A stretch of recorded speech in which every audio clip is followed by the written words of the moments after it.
Welcome back, ladies and gentlemen. The person who today I have the honor to interview, one day he told me, Concor, we never told about you and I. Like, you ask me question, I ask you question. I want the people know more about your life. And thanks to that person, today we are going to inaugurate a new format in Brosbond. Ladies and gentlemen, this is Brosbond Night. And because everybody wants to know more about his life, everybody wants to know how is the acting career of this special person, and because he's one of my best friends, I have the honor today interview Tyler. Applause, everybody. How are you going, bro? Nice to meet you again. Nice meeting you too. Bro, this is the first time. So give me the chance that I need to be a little nervous. Okay, I need to be a little nervous. But today you look so amazing. Tell me about your outfit. The only reason that I'm wearing this blazer is because you told me to be honest. But yeah, I've never had the chance to dress up this formal. So yeah, this is actually the first time I take it out from my closet. Because actually, you are one person who has a strict clothes code. Me? Yes. I do? I never saw you from your day, you wake up and they say, today I'm going to wear blazer. Never. Yeah, I don't think I've ever done that. Do you think it's because of the weather? Oh, yes. Taiwan weather for sure. And also, I'm just lazy as fuck. How lazy do you think you are? I only put on clothes when I'm outside. When you are inside, you're naked? I actually enjoy walking around naked in my house. Like, nobody's gonna see, and there's no CCTV, right? But the thing is, I now have a cat. And when I'm outside... And you feel shy in front of the cat? I mean, my cat shits and poops right in front of me. There is no privacy between us. But the thing is, when I'm outside, when I'm worried, because I don't know, maybe he might throw up or something. And so I was thinking about getting a baby camera thing. But then I heard that there is a chance that not only you will have it, like maybe the footage with certain companies and stuff. And I'm like, oh no, but I like to be naked in the house. So I'm just gonna trust my cat that he would take care of himself. So today we are going to tell more about your story about an actor. Because more than a podcaster, you consider yourself an actor? Oh, that's a very good question. I do. I consider myself an actor. But the thing is, there's not a lot of the actual acting gigs for me right now. So sometimes, like the imposter syndrome is like, oh, I am no longer actually acting in front of a camera right now anymore. So, well, get a role is complicated. It is a very passive job. You're always waiting to be the chosen one. If you know this life have a challenge, how is born this passion in your life? In which moment, in which second you connect and you say oh yeah, I want to be an actor? What crossed your mind? What happened? I think I've always had this thing for just role playing. I mean, actual role playing, not the other ones. But also, yeah, the other one. But I didn't get that to my wife. But the thing, when I was a kid, I would tear down my the curtain in my room, and then I would put it on and dress like a princess, or I would put some earphones, earpods, and then I would put it like this and pretend that I'm in coma. I would do a lot of those kind of stuff, and there was even one time that I was a Snow White, and so that's. You went to the psychology? I had a lot of imaginary friends. Wow! Actually. Yeah. I talk to them. I get into drama acting with them, all imaginary, and my family enjoyed that. And because I came from the artistic, you could say, household. So for me, being very expressive was always welcome and encouraged. So I did a lot of that. But they wanted me to just be either a professional dancer or a dance instructor. And for the longest time, I thought, yeah, that should be my path. So after elementary, I went to the special art school, middle school, and I went into the 舞蹈班. What do you call that? Whatever you call that, like a dance class course. And right after that, I went to Taipei National University of the Arts. It was like a 7-year program, and you go there, you study 7 years, and then you very much just become a professional dancer after that, after you graduate. I was like the first the first 3 years after that, Yeah. there was that was the moment that clicked because there's this thing kind of called Peking opera. Okay. It's where you do a lot of like a kung fu thing or like a martial arts thing, but then you talk at the same time, but you don't talk in your normal voice. It's almost like a very old classical Shakespeare thing, but in the Chinese version. Wow. So you talk like this. No, not actually like this, but like, you know, you sing in a very high-pitched tone, and then you have a very strict script. And at that time, I think, if I am not mistaken, man dominated the whole society, including the entertainment industry. So actually, females were not allowed to be seen on stage. But what do? In a drama, you need to have female characters, right? Yeah. So most of the time during that period, everyone in the theater, every actor was man. I need to interpret a woman as well. Yes, you need to dress, you need to cross over. And so at the time there was this audition. I guess I did well. So I was cast. I was cast as the female leading role. That was a really good casting, bro. Yeah, and you know they do a lot. They do your hair and then they pull your hair like this, and then they do a lot of heavy makeup on you. Oh. And then they put you in a dress and you sing. And I think that was the moment I really enjoyed it because I know that wasn't me, but that was me at the same time. Wow. Yeah, and so Did your mom recognize you when she was looking the Oh, because no. you look so different. Like, oh, who is my song? Who is my song? So yeah, actually, my first acting moment was when I drag. Really? It's so difficult from one person who don't follow the line of the family business. It's so difficult to the first day to tell you to your parents like, I'm split. Yes, it Tell is me difficult. exactly after that moment you told to your parents, how difficult was to tell your parents like, I'm off. I want to do something new. I have to say, I probably got lucky with that one because I wasn't really in like close relationship with my dad at the time, but actually throughout my whole childhood and adolescence period. So I first told him that I think I'm gonna do acting. And of course he didn't like it, but it's not like he had any say in it. He don't have the power to change that. It's like, okay, I'm just notify you. Yeah, basically, I'm just notifying him. And also, he had this, because he's foreigner, and he came to Taiwan to study, and he has this mindset, you need to go for higher education, and higher education, you need to get your master, and if not the best, you could get your doctorate degree, so then people will start to respect you, so then you can get a job in school. I don't know, something like that. So he wanted me to continue my study, and he didn't really care what major. He just thought that if you become like a master degree holder, then you would earn a lot of respect. See the paper. Yeah. Don't want to see it, but Yeah. it's kind of like, you can do acting as a hobby. Yeah. Yeah, as a hobby, but I want one paper who say you are an actor, you are a doctor of something. And actually something is, it's something really funny. I told him that I want to be an actor, and then he said, okay, but if you act really well, you will eventually switch to becoming a director, right? Because that would earn much money and you will get much more respect. And I'm like, I mean, directing is great choice, but it's not like my passion doesn't lie there. And he was like, but until what age you can act, you can act. So he probably has this mindset that you need to be really good looking and young, and I don't know, anti-aging shit. Like you need to look like a vampire to be an actor. Actors have a lot of range of age. Yeah, exactly. What about your mother, bro? I know you a lot. Sorry, I can call you bro. Tyler, because you're my Tyler. I know you very well. Better show some respect. It's your guest, Mr. Tyler. I know you really well to the point that your relationship with your mother is really deep and really good. Was it difficult to tell you to your mom? It was surprisingly, I mean, easy / difficult at the same time, because I know that if I want to go for something still performing arts related whatsoever, she would be supportive.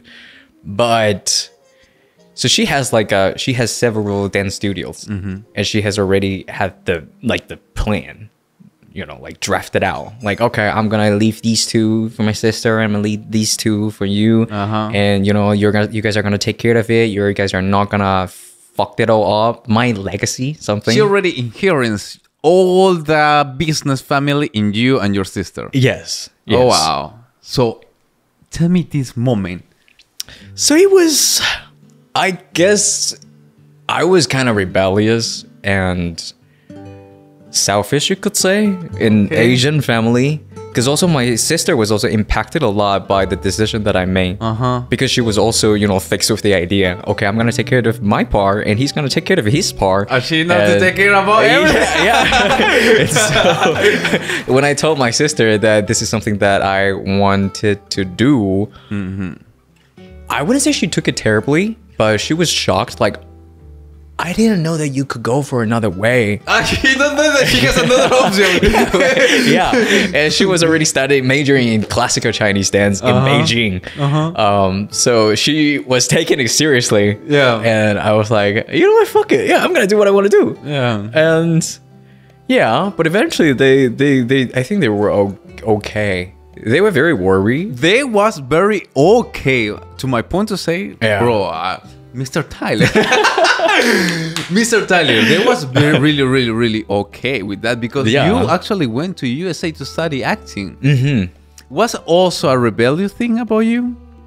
Did you say, I want to go to USA, I don't want to study in Taiwan? Actually, I love my school in Taiwan, but the peer pressure was a bit much.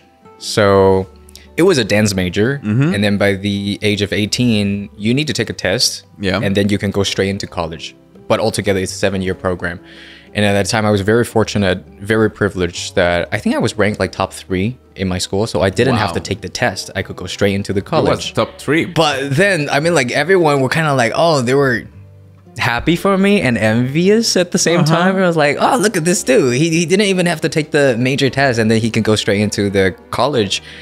And everybody was so happy for me. And then I told the school that I actually wanted to go for acting. Ouch.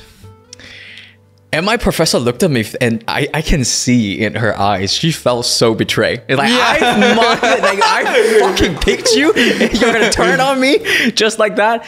And so she actually offered me. It was an art school. So you have directing, filmmaking, and you have acting, classical music, and you also have acting in front of cameras, I think, or theater.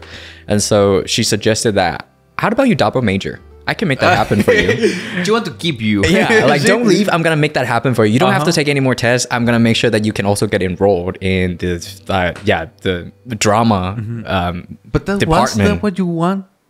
The ones you heard was bidding for that? It was a very tough choice, but I think the reason that I actually decided to I'm gonna leave this place was because the fancier way to say peer pressure, but I was a little bit bullied, I would say, at that time. And I remember so vividly, like, I was the bully one, but I didn't know what happened, like why I was being targeted. So by the end of the semester, when I knew that I was leaving, I went to the bully and I talked to her. I said, for whatever reason I upsetted you, I apologize. I am so sorry for what happened. And that is the one thing that I regret the most. Because now that I'm 28 years old and I look back, I should have said, fuck you. But, did you contact with him again? Actually, they reached out. They reached you out? But not for the very noble reason. I think it's because they later on know that, oh, this guy can speak English. And then by the time that they were about to graduate, some people started to think about going for master. 4 years gone by, and then they messaged me and say, hey, Tyler, are you up? Wanna chit chat, wanna grab a coffee? And they say, actually, I am trying to apply this thing. I've actually written everything. All you need to do is have me translate and polish it. I'm like, yeah, sure. You did? I did. Because at first I thought they wanted to reconnect, but later on I realized, oh, they wanted something from me.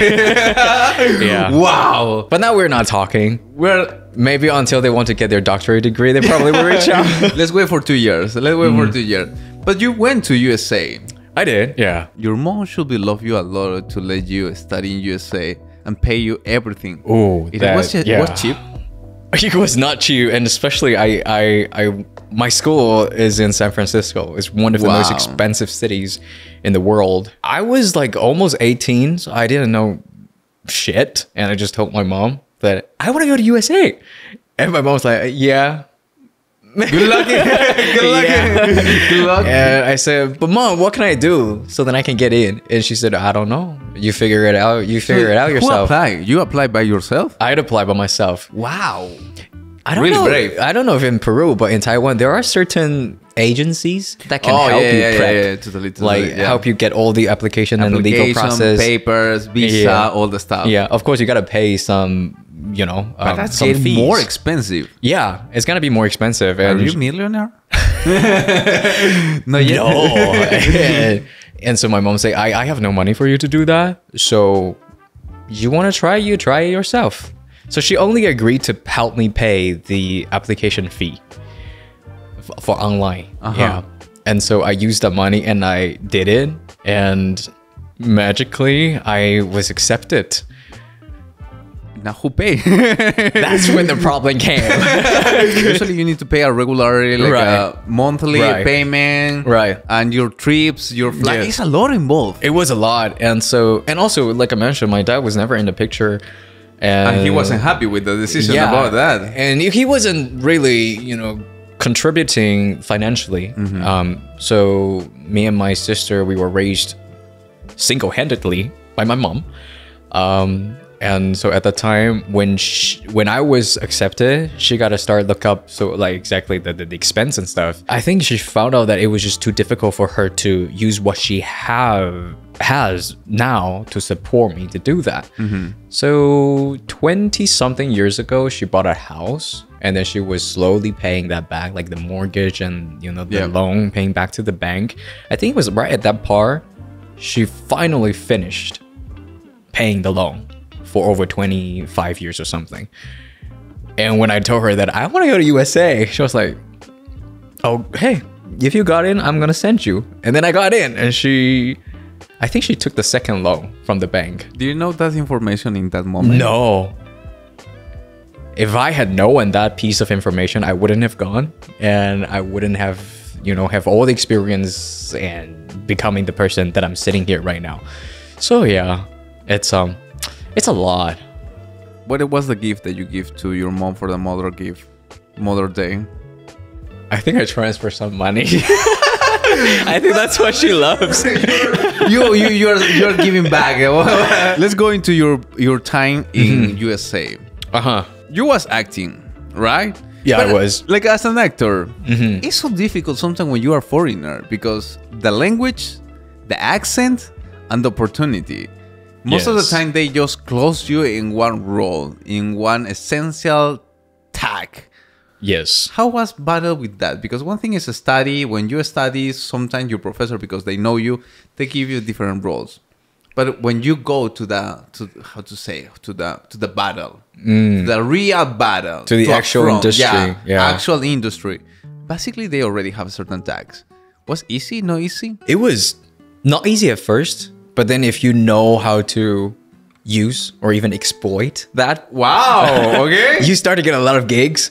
I think typecast was pretty serious. It was no joke. Like they see you and they're like, okay, you're this type. And then they put you in that category and you're like never breaking out from that category. You're like swimming inside that category. So I was often cast as what was the category that you was close? I got a lot of gigs of a lot of roles that are like geeky, nerdy, computer science guy. Yeah. Teenage closeted gay boy. Gay boy. Yeah, but you haven't come out to your family. It's very specific. So specific, let me tell you. Yeah. And the female lead's best friend. Okay. All those sorts of type. Never once I got anything related to there was never a love line. Never romantic character. It was just, I shall say just like supporting roles. Like funny, geeky, supporting cute roles. I got a lot of those. And Like, for example, I've never got the chance to play like a football player. Would you apply to be a football player? I actually did. Cool. Tell me about that story. So there was this really special audition. They have a lot of different slides put on the table. Yeah. And you only got one chance to go in that room and perform your piece. You pick one Yeah. and you go inside and Yeah. do your things. Supposedly they claim it's gonna be type blind. Okay. Yeah, So you choose everybody whatever can you fit in Yeah, that. everybody is eligible to do whatever they want. You could even audition for the female role. If you can ace that, good for you. Okay. Yeah, and so I was looking at it. For sure, I see the gay boy. I'm like, if I go in, I would get this role for sure. And then there are others breakdowns that say the football player. And then there are like the guitarist, you know, some other things. Football as a football, like American people call football, or football as a South American people we call football. Not the soccer one. Not like the soccer. The contact one. Okay. Yeah. The American football. Okay. Yeah. Let me show me your muscle. I don't have any. Okay. One cross. Well, at that time, I was actually quite buff. Yeah. Okay. I went to the gym every day because I wanted to break that stereotype. I wanted to show that, hey, Asians can also be, you know, like inverted triangle body shape. Like macho. Yeah, I did that. And then people started to comment that, Tyler, you're too fat to be a gay boy. You're too buff. I'm like, okay, I guess I have to shrink it down. Because she was looking for another part, right? Yeah. But people were so not used to it. And when you're like trying to bulk, you go through a stage where you kind of look fat. Yeah. So I picked the slide, and the person, the receptionist, looked at me so surprised, like, you sure you want to go in as this one? And I was like, yeah, why not? You say it's type blind. Yeah. And she's like, okay, yeah. But type blind, but they judged you. Yeah. And I went. Of course, I didn't get it. But then afterwards, I think they probably couldn't find any gay roles. Okay. So then they called me back and asked whether I'm interested to do the gay boy role. Oh, they were called you directly to offer the role, or they called you like can you do a casting for we can check if it's the correct decision? They already told you like, yeah, we need you as a gay. No, they just contacted me. I guess my football player performance was pretty gay for them. That was your first role? Because I found one clip, everybody. I found one clip that I have here, the picture you are going to see. Oh my God. Does that make you feel a little more remembers stories? Oh my God, that was such a long time ago. I know the people can watch that. We have one special clip here. That's probably almost 10 years ago. There was a film, a part of the scenes, a teaser, a pilot, a school project. It was a thesis film, I shall say. So like when undergrads or graduate students, they want to graduate, they need to have like a more grand, bigger project. Yeah. The thesis project. And they also held audition. And I went in, I got the role. And basically the whole story is two geeky boys. Okay. Two nerdy boys. They found out the way to get quick cash is to donate your sperm to a sperm bank.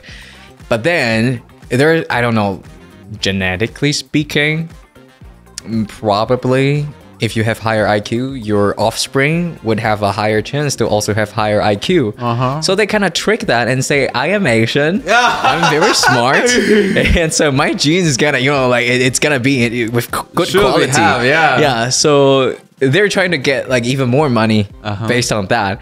But the actual role is it's just a very dorky, innocent boy. Yeah. And so the friend kind of like persuade and kind of push this guy into the sperm donating process, and he did. And right when he came out, he was like freaking out, panicking, and he said, now we need to talk to the receptionist and we need to collect back our sperm. So that was the whole thing. How old you was in that moment? I believe I was probably 18 or 19 at the time. 18 or 19. Yeah. And you already thinking in donating sperm, bro? Oh my God, and you're really a gangster. Stay in USA. You like the life there? It was not bad. It was not bad, but it was lonely at the same time. Like don't friends, or like you are far away of your home? Like, interesting enough, in Taiwan, when you are in the same department and you're at the same age, you're almost all the time, or at least 70% of the time, with your peers. Yes. And you form this stronger bond. I think Americans, they really differentiate friends in their private life and their peer, their classmates, and their other partners. So for me, it was quite hard to find that a stronger bond with a certain person. Yeah. You was more like a peer for they. Yeah. It's like, oh, I love you. And then they hug you, they greet you, and then bye. And then they never contact you. They're like a one barbecue weekend, go to the swimming pool. Yeah. Oh my God. And the next time they see you, they hug you, they kiss on your cheek, and then say, okay, hi, bye. Bye-bye. So that's what they call the hi-bye friends. Yeah. So you was missing your team, your people. You can say that, yeah. But you need to focus, you need to work. And then COVID appeared. Yes. Do you feel regret to like, oh, you COVID, you fuck up my life. Now I need to return home? Or you was like, it's the best excuse to watch my peers, to watch my people. I was actually pretty reluctant to come back because I went to United States with the sole reason that I want to study and I want to try everything in my power to find a legal way that I could stay. And The American dream. Yeah, living up to the American dream. And that was the whole reason that I went in the first place. And I was actually getting good offer. I think one from the Disney, but it's more like an intern thing. It's like you got to do well and then they can help you apply for work visa and stuff. But then I even had an agency contact me, like they represent, they're like the representative for actors. And they have someone reach out to me and say, hey, you could start doing modeling and, like acting with us. We can represent you and we're going to grant you a visa. I'm like, oh yeah, hell, let's do it. And then COVID hit and they were like, I wrote them back and they're like, oh, I'm so sorry. They're like not accepting any more new talents anymore. And from the Disney side, at that time, the whole amusement park was closed. Wow. Yeah. And I had what is the opposite way? A temporarily permit to stay there right after you graduate. For the COVID. Yeah. It grants for like about 1 year. If you're not an employee of some certain... if you don't get a job? For over 90 days, Uh-huh. it gets terminated automatically. So Then, it's like during that year period. Yeah. If you don't get a job, you say bye-bye. They give you 1 year, Uh-huh. but within 90 days, if you don't get any job, bye-bye. The whole thing is gone. And I couldn't find any jobs at that time. It was pretty... It was a struggle. So, and also, when you need to rent a house, like a room, it's like a 1 year lease. Yeah, You can't only sign like month the by contract. month. Yeah, you need to sign for 1 year. So at the time, the landlord was like checking it in on me. It's like, hey, you want to renew your 1 year contract? I'm like, oh, I haven't found a job. I don't know where I need to be. And there is even this order that you have to shelter in place. You can't leave your room. And so I called my mom. I'm like, so this is what's happening right now. And she was obviously... I think that was the least that she was concerned about. She was mainly concerned about my health because in San Francisco, daily, you would have 50,000 passed away because of COVID at that time. It was quite serious. So she said, come back right now. Yeah, she was prioritizing your health. Yeah, we're going to find some other things for you to do. Yeah. And so I came back. Yeah, because of that. Because of COVID. Yeah. And then working here. Right. You exactly when you arrive Taiwan, you go directly to Taipei work, or you stay a time in Tainan? I went directly to Taipei. And you replan, like a reschedule, rewrite your plan for the future. And you say, I'm come back to Taiwan, Taipei, film industry, I'm going to do it. Yeah. I think there's like this mini sparkle in my heart that I'm gonna be an actor. I mean, I studied to be an actor and I will be an actor. But then COVID came and like everything kind of just got all messed up. And so Taiwan was good at the moment, right? Taiwan was in. But right after I came back, Taiwan started. You bring the COVID? Literally. And I need to tell you something. Before America, it was in Wuhan. Yes. I was in China at that time. Oh, yeah. When it first broke down. The COVID was following you. Yeah. I think I brought COVID to everywhere. Well, so in Taiwan, you are right. COVID started. Yeah. But it wasn't really serious, right? Was Yeah. like something not too big. So you start to work and you start to contact an agency, you start to take photos, castings. Right. How was Right. that period? How was the moment that you arrive Taiwan, Taipei, and start to reopen your doors? That's not how they normally do or how they normally reach their talents. But I guess I wasn't in the industry, so I didn't know what is the correct way to reach them. So I wrote them. You wrote them? Yeah. Every agency? Yeah. You wrote every agency and you present your portfolio, like your photo, your like your presentation video? Yeah, I sent them my reels and my acting portfolio, but I honestly find this is actually really useful for aspiring actors out there. I don't just send out to every agency. I look up the Taiwanese actor that I really appreciate, I really like, and then I go into their Wikipedia, and then I see they represent the agency that represents them, and then I contact the agency and saying all the storyline, like, oh, it's because I really appreciate this actor's performance, and so you guys must be taking good care of this person, I guess. And I'm like, I'm from outside. I don't really know if this is the correct way to reach you guys, but here I am. Would you consider me? And I think I probably sent out 20 emails. Let me tell you, when you don't know anything, make the first step. Yeah, always you ask. evaluate. Yeah, you ask. Yeah, always evaluate. Yeah. If any of these 20 messages, they reply you? One. And even until this day, we're very close, and they were actually the first agency that actually represented me as an actor in Taiwan. And that agency opened the door for you in this industry? You could say that, but I think one thing that I learned a lot from my ex-manager was she really, really adores me. But it's like acting, it's sometimes not even about your skill and the level of your comprehension to that role. It has a lot to do with luck and typecast and whether you are popular enough. And so she said, I'm gonna try my best to help you find a door and open the door, but you're on your own to go inside that room and find a seat of your own. You gotta be able to sit and find your seat. And I really I agree with that. So when COVID hit, things were not positive, so to speak, and I couldn't afford the rent in Taipei anymore. So and then I came back to Tainan. But before that, I'm so happy that you mentioned that open the door and find your seat, because, well, I know you when I read your story, like your portfolio, how you work. Actually, you went to really big brands, like a Lay's. Oh, yeah. You get that big jobs, bro. Oh, yeah, that agency helped me. Yeah, that was the agency. Like that joke. Who was the Lay's one? I just remember I had really terrible throat irritation after the shooting.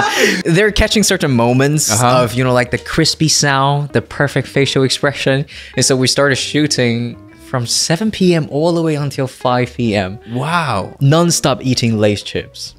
It was great. It was delicious at first. And then it slowly become like a torture by the end of it. How many Lay's you eat in that day? Wow, probably in total over 7 bags. Enough for your life. Yeah. I stopped eating chips for almost half a year after that shooting. Lay's is not going to contact you again. You're a good promoter. How is your point of view now in your life, acting career? So the reason I started this amazing company, we actually started as a smaller scale group, and then now it turned into an amazing company, was one big reason was because my manager at the time told me that you gotta be able to find other ways to be seen. Yes. Doesn't matter what, just nothing illegal, that's fine. Good advice. So that was a great push for me to, you know what, I'm gonna do something like that. Yeah. And I am really starting to get some, let's say, acting gigs, opportunities. But one thing I'm not complaining, but one thing that's really interesting is that I have a lot of offers that come in But they would, of course, explain like, oh, we have all the main character and the actors all set up. But the producer, they want to secure the box office.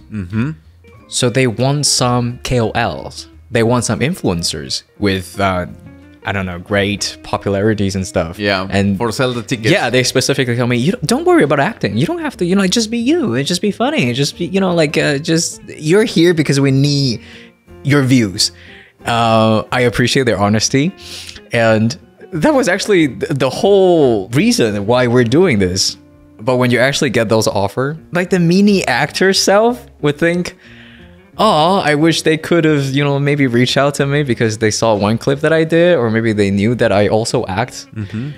So I think my new goal is trying to change that image by more productions. I think this is a star. Your performance, your videos, all the reels is reaching to more people. Yes. More people who are used to watch you on the screen. But I think these opportunities you can see in double view. Because one is they found you because the views.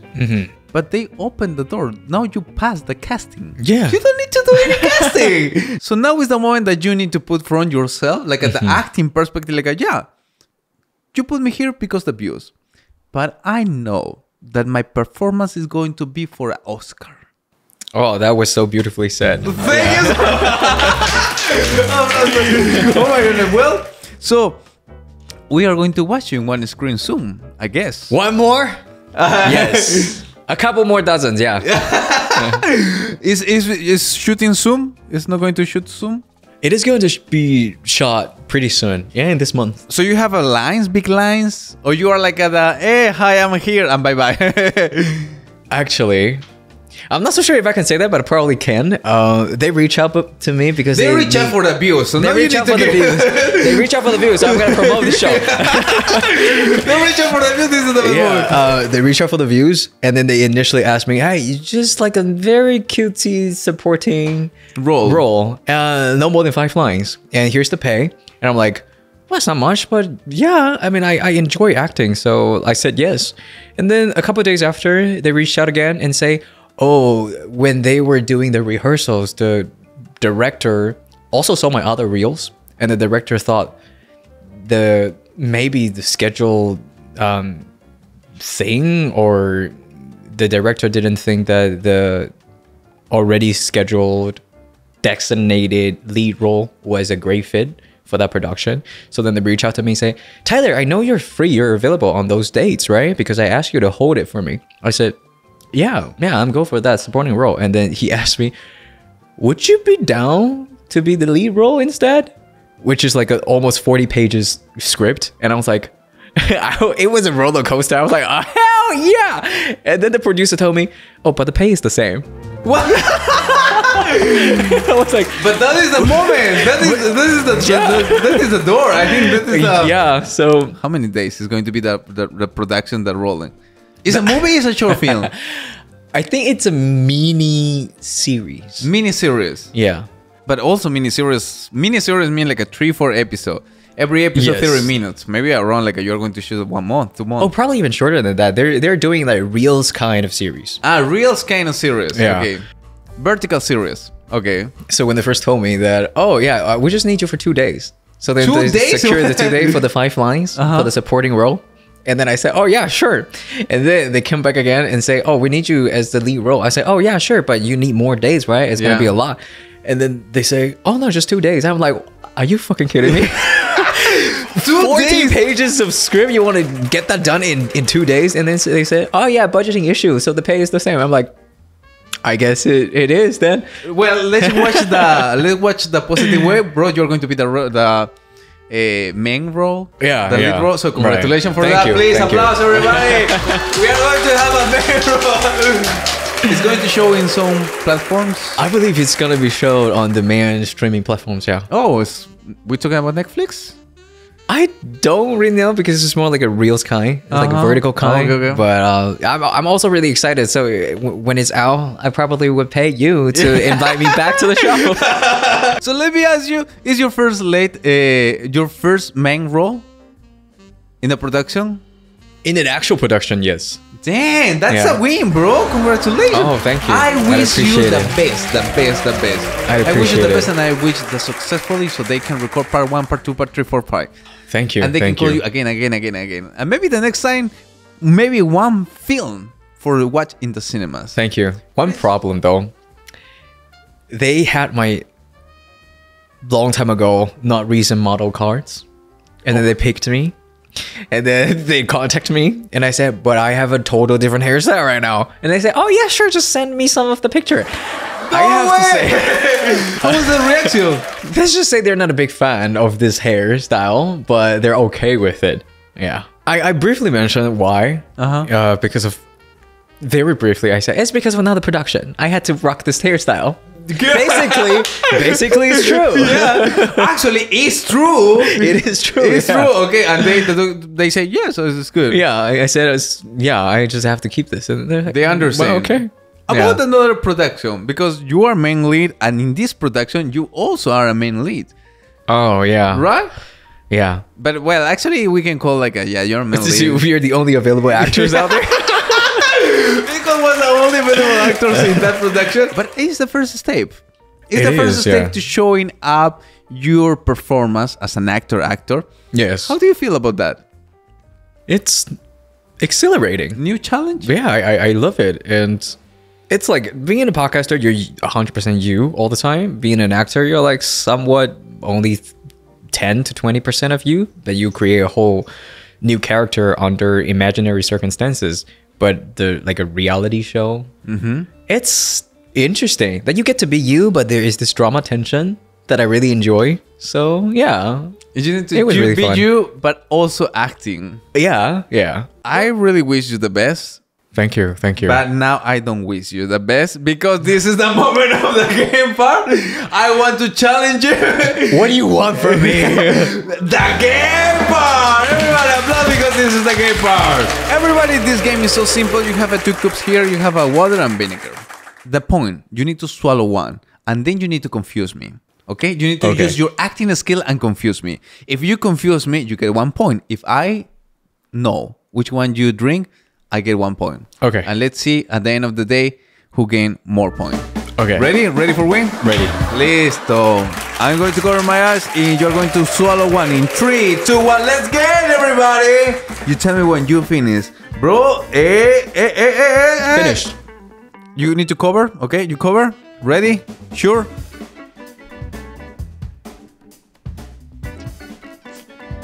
No. Smile. I think you drink water. You think I drink water? I think you drink water. Shall I reveal or no? Yes. Tell me which one you drink. I have vinegar. It's a good actor. Lady, you are a good actor. Good. Point to Tyler. It's good. What's this good? It's the most disgusting thing I've ever tried. But you make a really good face. I am your bro. Uh-huh. I know you. Everything. So in this, you need to tell me You know everything about me? everything about you. What is my underwear size? M. Oh, that is correct.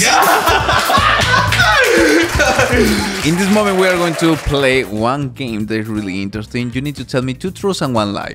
Okay? Okay. And I need to choose which one is the lie. Oh. Because I know you everything. I know when you lie. Okay? Are you ready? Ladies and gentlemen, this is 2 truths, 1 lie. The first statement is, I broke one of my bones before. That's true. And the second one is I've hooked up with a celebrity before accidentally. Oh. Yeah. So you go on like a date or something like that? Yeah, you can say. Yeah. Kiss? Do you kiss with her? Yeah. Okay. We hooked up, but I didn't know who she was at the time. You don't know who she was. By accident, yeah. And then later I'll find out. How do you mean accident? Like I one day, hey, accident! You want to go to the date? You are ready. I'm ready. Why no? Dude, imagine it. You wouldn't on your let's say Tinder or some certain dating app, you wouldn't say like, I am Brosbond Podcaster, Oh, right? You wouldn't do that. It would just be like 20 something. Okay. You like travel, you like books. Okay, number 3. so, yeah. Actually, I asked you a lot of details. I know, I noticed. The third statement. And the third statement is, let me think. Oh, I tried bugs, fried bugs before. Bugs. Yeah, like insects. Okay. I can tell you in Peru, in the Amazon, also they eat in cow raw. Yeah, I love deep fried bugs. Now I need to guess. Was that easy? Yes. Okay. I think the box one. The box one would be the lie? Yeah. Yeah, that was the lie. Who you date? I can't tell you that. We didn't date. We hooked up. Like just one chill night. And a couple more.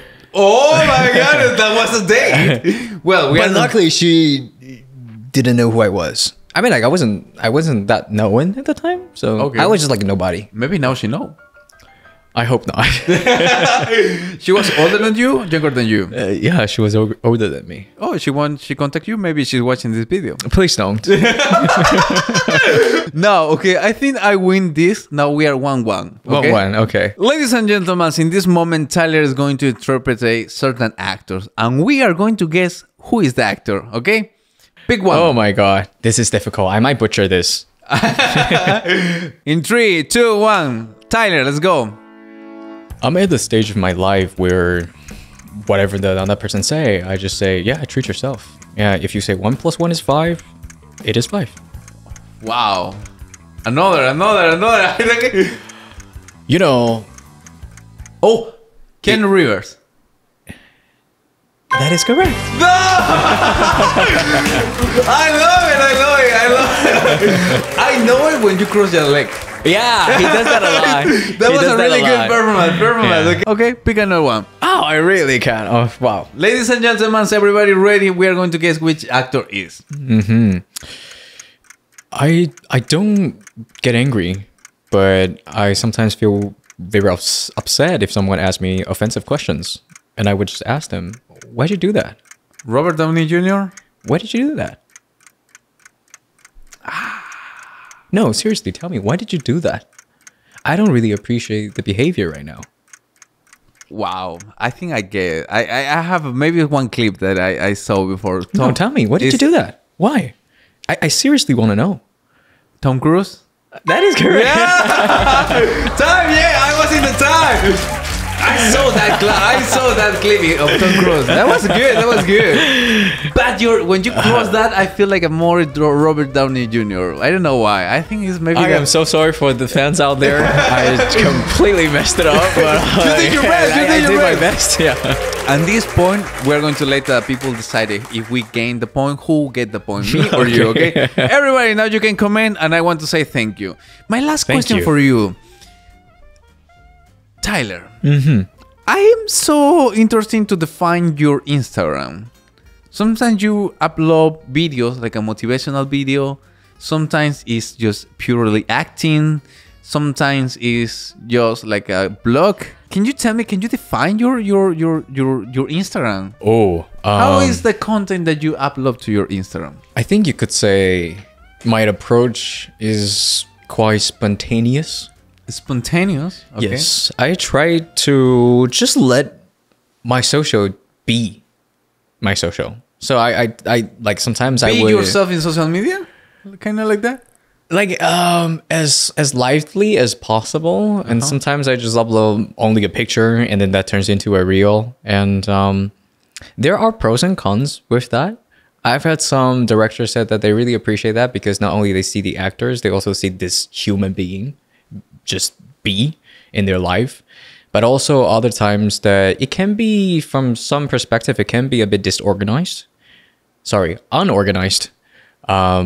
So yeah, I think that's just it. It's like a whole hot pot. I mostly just post what I want to post. I don't really think about it. I don't plan. I just post. Yeah. Do you think that represents yourself? Yeah, definitely. Because I'm like, especially when I speak in English, I have this certain tone, this personality. But when I interact with other people. In Korea, in Taiwanese with my grandpa, also different. So I think I try to make it not that too much one-dimensional. Multidimensional in your Instagram, like yourself. Yeah. Basically, you are yourself in social medias. Yeah, kind of. You can say that. Would you like to invite everybody to watch your social media? To know you. Yeah, because this is the point that we want the people know more yourself. Oh, thank you. I Tyler _, ho ho ho. Like a Santa? Like a Santa Claus? Like a Santa Claus? I could be wrong, really, but yeah, that's my social. Well, Tyler, thank you so much for being in this episode. Thank you for staying here, and thank you for being the first guest. Thank you. It's really refreshing.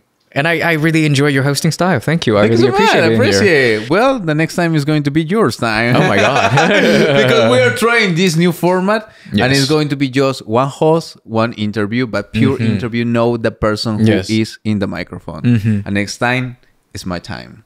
Yes. Are you ready for that? Oh, I'm looking forward to seeing you. And I'm so in this chair. I'm so happy that you give me that. I'm gonna ask your wife for all of your histories, Well, let's wait for the next episode. Don't forget to subscribe. Don't forget to share this, because this is Brosbond Night. Bye bye, everybody. Thank you.